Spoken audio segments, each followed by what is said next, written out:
কেন হাসিনার রাজনীতি শেষ করে দিলেন মোদি? এবং সর্বশেষ জানাবো ব্যাংককে বৈঠক একটি, কিন্তু দুদেশের বক্তব্য দুরকম কেন। এতক্ষণ শুনছিলেন সংবাদ শিরোনাম, এবার বিস্তারিত। কেন হাসিনার রাজনীতি শেষ করে দিলেন মোদি?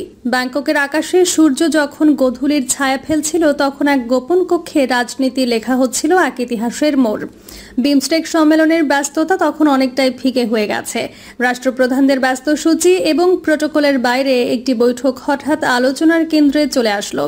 ভারতের প্রধানমন্ত্রী নরেন্দ্র মোদি এবং বাংলাদেশের প্রধান উপদেষ্টা ডক্টর মোহাম্মদ ইউনূসের মুখোমুখি সাক্ষাৎ। এটি কোনো প্রেস কনফারেন্স ছিল না। ক্যামেরার সামনে হাসি মুখে ছবি তোলা হয়নি, কিন্তু বন্ধ দরজার আড়ালে যা হয়েছিল তা দুই দেশের ইতিহাসে শুধু নতুন মোড় দেয়নি, কিছু সম্পর্ককে বিসর্জন দিয়েছে এবং ভবিষ্যতের প্রতি আশ্বাসও দিয়েছে। দুই নেতা করমর্দন করলেন। সেই মুহূর্তের ছবি হয়তো সাধারণ চোখে সৌজন্য বিনিময়, কিন্তু যারা কূটনীতির ভাষা বোঝেন তাদের কাছে এটি ছিল এক নীরব ঘোষণা। একসময় শেখ হাসিনা ছিলেন ভারত নির্ভর বাংলাদেশ, কিন্তু আজ ভারত তার হাত বাড়াচ্ছে এমন একজন নেতার দিকে যিনি কোনো দল করেন না, তবে যিনি আন্তর্জাতিকভাবে গ্রহণযোগ্য এবং নৈতিকতায় প্রশ্নাতীত। মোদি ধীরে স্বর নামিয়ে এসে বললেন, হাসিনার সঙ্গে ভারতের সম্পর্ক ছিল বন্ধুত্বপূর্ণ, কিন্তু আপনার প্রতি তার আচরণ আমাদের পছন্দ হয়নি। ভারত সবসময় আপনাকে সম্মান করেছে। এই একটি বাক্যই অনেক কিছু বলে দেয়। ভারতের প্রতি হাসিনার ছিল চরম আনুগত্য। প্রতিটি বিতর্কে চুপ থাকা, সীমান্ত হত্যা, তিস্তা পানি নিয়ে কিছু না বলা, এসবের মধ্যেই তার পররাষ্ট্রনীতি দাঁড়িয়েছিল। আওয়ামী লীগের ভরসা ছিল ভারত সবসময় পাশে থাকবে, কিন্তু রাজনীতি কখনো আবেগের ওপর চলে না। এটি চলে প্রয়োজন, স্বার্থ এবং সময় মতো অবস্থান বদলের পেশাদারিত্বের মাধ্যমে। আজ ভারত বলছে, আমরা ডক্টর ইউনূসের পাশে আছি, এবং এটি শুধু ডক্টর ইউনূসের প্রতি সম্মানের কথা নয়, বরং হাসিনার জন্য এক অরাজনৈতিক অবসরের চূড়ান্ত নির্দেশনা।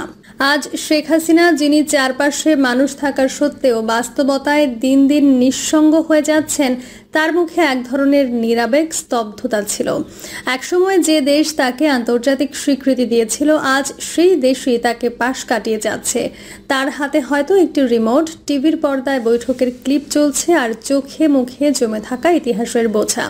একসময় আওয়ামী লীগের অনেক নেতা বলতেন, ভারতের ছায়া ছাড়া কেউ বাংলাদেশ শাসন করতে পারবে না, কিন্তু আজ সেই নেতারা নিশ্চুপ, কারণ ছায়া বদলে গেছে। এখন দিল্লির ভাষা বদলে গেছে, সম্পর্কের সংজ্ঞা বদলে গেছে। আজ ভারত বলছে, আমরা দল ভিত্তিক নয়, জনগণ ভিত্তিক সম্পর্ক চাই। এটি আওয়ামী লীগের রাজনৈতিক মেরুদণ্ডে যেন আঘাত এনেছে, কারণ তাদের মূল ভিত্তি ছিল ভারতীয় সমর্থন, যেটি এখন নিষ্ক্রিয়। ডক্টর ইউনূস কোনো রাজনৈতিক দলের প্রধান নন, তার পেছনে নেই কোনো কর্পোরেট ফান্ড বা রাজনৈতিক ফ্যাসাদ। তবুও তিনি আজ বাংলাদেশের সবচেয়ে আলোচিত, সবচেয়ে বিশ্বাসযোগ্য এবং সবচেয়ে সম্মানিত নাম। তিনি একটি নৈতিক কূটনৈতিক পথ দেখাচ্ছেন। ভারতের সঙ্গে সম্পর্ক রাখতে চান, কিন্তু তার সমতা, ন্যায় এবং পরস্পরের স্বার্থে। আর মোদির কাছ থেকে তিনি সেই সম্মান পেয়েছেন, যেখানে শেখ হাসিনা তার শাসনকাল জুড়ে আপোষ করেছেন। বাংলাদেশের জনগণ দেখেছে কিভাবে ভোটবিহীন শাসন চলে, কিভাবে দুর্নীতি, হামলা, ভয় দেখিয়ে পুরো রাষ্ট্র এক ব্যক্তির শাসনে বন্দী রাখা হয়। আজ সেই জনতাই বলছে, আমরা অপেক্ষা করছি শতাব্দীর সেরা বিচার দেখার জন্য। শেখ হাসিনা এখন শুধু এক সাবেক প্রধানমন্ত্রী নন, তিনি এক প্রতীকের রূপ নিয়েছেন, এক শাসকের, এক নীরব নৃশংসতার এবং এক নিঃশব্দ জুলুমের। আর তার বিপরীতে ইউনূস হচ্ছেন একজন প্রতিশ্রুতির নাম, যিনি বলছেন, বিচার আসবেই, ইতিহাসকে থামানো যাবে না। বিশ্ব রাজনীতি যখন এশিয়ার দিকে নজর দিচ্ছে, তখন ভারত নিজের আঞ্চলিক অবস্থান নতুন করে সাজাচ্ছে। তারা এখন আর একদলীয় কর্তৃত্বশীল সরকারকে সমর্থন করে না, তারা চায় স্থিতিশীল, গ্রহণযোগ্য, বৈশ্বিক মানসম্পন্ন নেতৃত্ব। এই কাঠামোতে হাসিনার জন্য আর স্থান নেই, আর এই কারণে মোদি ইউনূসের পাশে দাঁড়িয়ে দিলেন এক ঐতিহাসিক বার্তা। বাংলাদেশ এখন নতুন নেতৃত্বের দিকে হাঁটছে এবং আমরা সঙ্গে আছি। ব্যাংককের সেই কক্ষে আলো নিভে গেছে, কিন্তু সেই আলো নিভে যাওয়ার মানে অন্ধকার নয়, বরং এটি একটি নতুন ভোরের প্রস্তুতি। ইউনূস যেখানে দাঁড়িয়ে আছেন, এটি শুধু রাজনৈতিক মঞ্চ নয়, এটি নৈতিক নেতৃত্বের প্রতীক। মোদি যখন বলছে, আপনার প্রতি অসম্মান আমরা মেনে নিইনি, তখন বাংলাদেশ আর আগের বাংলাদেশ নেই। হাসিনার জন্য এটি শুধু নির্বাসনের নয়, এটি তার রাজনৈতিক মৃত্যুদণ্ডের নিঃশব্দ ঘোষণা। আর ইউনূস এখন শুধু একজন উপদেষ্টা নন, তিনি সময়ের প্রতিশ্রুতি। দরজার ওপারে অন্ধকার গাঢ় হচ্ছে, বাইরে একটি ছায়া নড়েছে। শেখ হাসিনা ভারতের কোনো অন্ধকার প্রকোষ্ঠে হতাশায় মুষড়ে পড়েছেন। তার প্রধানমন্ত্রীত্বের শেষ অধ্যায় কি এখানেই শেষ, নাকি বাংলাদেশের মাটিতে তার জন্য অপেক্ষা করছে একটি ফাঁসির দড়ি? সময়ের গর্ভে লুকিয়ে রয়েছে উত্তর। ব্যাংককে বৈঠক একটি, কিন্তু দুদেশের বক্তব্য দুরকম কেন? থাইল্যান্ডের রাজধানী ব্যাংককে বিমস্টেক শীর্ষ সম্মেলনের অবকাশে গত শুক্রবার ভারতের প্রধানমন্ত্রী নরেন্দ্র মোদী ও বাংলাদেশের অন্তর্বর্তী সরকারের প্রধান উপদেষ্টা মোহাম্মদ ইউনুস মিনিট 40 এক বৈঠকে মিলিত হয়েছিলেন। ফ্যাক্ট বা ঘটনা বলতে এটুকুই, জানিয়ে কোনো বিতর্কের অবকাশ নেই। কিন্তু এরপর বাদবাকি প্রায় পুরোটাই বিতর্কে মোড়া। সেই বৈঠকের যে আলাদা আলাদা বিবরণ দুই দেশের সরকার পেশ করছে এবং এখনও সেটা নিয়ে যেরকম বাক বিতণ্ডা চলছে, তা থেকে মনে হতেই পারে তারা যেন সম্পূর্ণ আলাদা দুটি বৈঠকের কথা বলছেন। বৈঠকে কি কি আলোচনা হয়েছে তা নিয়ে যেমন দুপক্ষ সম্পূর্ণ আলাদা বিষয়ের কথা জানাচ্ছে, তেমনি দুই নেতার কথাবার্তার সম্পূর্ণ ভিন্ন ব্যাখ্যা পাওয়া যাচ্ছে দুই সরকারের মুখপাত্রদের কাছ থেকে। বাংলাদেশের পক্ষ থেকে ব্যাংককের এই বৈঠককে ইউনূস সরকারের একটি বড় কূটনৈতিক সাফল্য হিসেবেই তুলে ধরা হচ্ছে বলা যেতে পারে। নরেন্দ্র মোদীকে যে শেষ পর্যন্ত বৈঠকে বসাতে রাজি করানো গেছে এবং বাংলাদেশের ইস্যুগুলো সরাসরি তার সামনে তুলে ধরা গেছে, এটাকে তারা যথারীতি বড় অর্জন হিসেবেই দেখছেন। অন্যদিকে ভারতের অবস্থান যেন অনেকটাই রক্ষণাত্মক।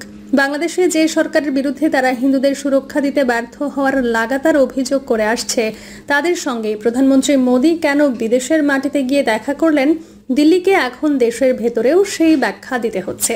দিল্লিতে প্রবীণ কূটনৈতিক পর্যবেক্ষক সুকল্যাণ গোস্বামীর কথায় সব দেখে শুনে মনে হচ্ছে বৈঠকে সত্যিকারের আলোচনা যেটাকে বলে সেটা কমই হয়েছে। দুপক্ষ যার যা বলার সেগুলো শুধু উত্থাপন করেছেন এবং যার জন্য যেটা অস্বস্তিকর তারা সেটা পাশ কাটিয়ে গেছেন।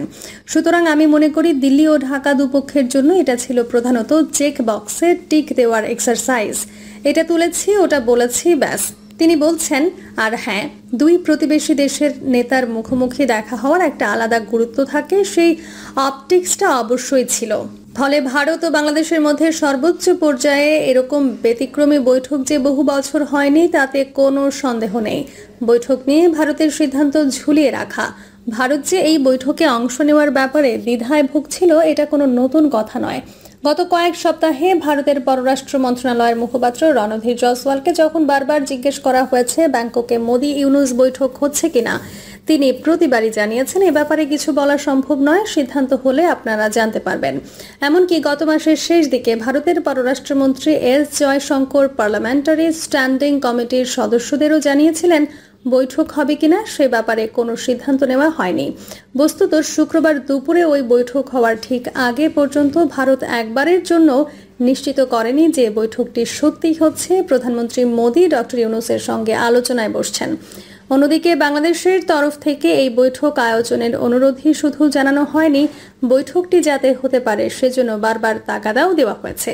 বৈঠকের ব্যাপারে ভারত যখন মুখে কুলুপ এঁটে আছে, তখন শেষ মুহূর্তেও বাংলাদেশ সরকারের কর্মকর্তারা প্রকাশ্য ইঙ্গিত দিয়েছেন বৈঠক হবে বলেই তারা আশাবাদী।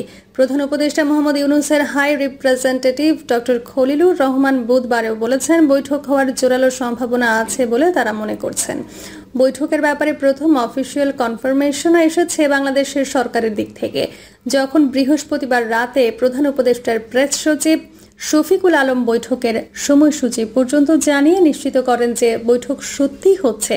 অথচ তখনও ভারতের দিক থেকে একটি শব্দও নেই, না ডিনায়াল না কনফার্মেশন। এই ঘটনা প্রবাহ থেকে খুব সহজেই ধারণা করা সম্ভব যে কোনো কারণেই হোক ভারত দেখাতে চেয়েছে বৈঠকে বসার ব্যাপারে তাদের দিক থেকে বিশেষ গরজ নেই, তাগিদটা বরং বাংলাদেশেরই বেশি। অন্যদিকে বাংলাদেশও বোঝাতে চেয়েছে বৈঠক হোক, এ ব্যাপারে আগাগোড়াই তাদের সদিচ্ছার কোনো অভাব ছিল না। ফলে বৈঠক শেষ পর্যন্ত না হলে তারা অনায়াসেই এটা বলতে পারত ভারতের একগুঁয়েমের জন্যই দুই নেতার মধ্যে মুখোমুখি কথা বলা সম্ভব হলো না। বলা যেতেই পারে বৈঠক আয়োজন নিয়ে একটা চাপা স্নায়ুর লড়াই ছিল, আর সেখানে বাংলাদেশের কৌশল আর চাপের কাছে খানিকটা নতি স্বীকার করেই ভারত এই বৈঠকে সম্মতি দিতে রাজি হয়েছিল। সম্প্রতি নিজের সামাজিক যোগাযোগ মাধ্যম ফেসবুক অ্যাকাউন্টে শেখ হাসিনাকে নিয়ে এমন মন্তব্য করে একটি পোস্ট শেয়ার করেন। প্রিয় দর্শক, এই ছিল এখনকার সর্বশেষ সংবাদ। আপডেট সব সংবাদ পেতে চ্যানেলটি সাবস্ক্রাইব করে বেল আইকনটি ক্লিক করে রাখুন।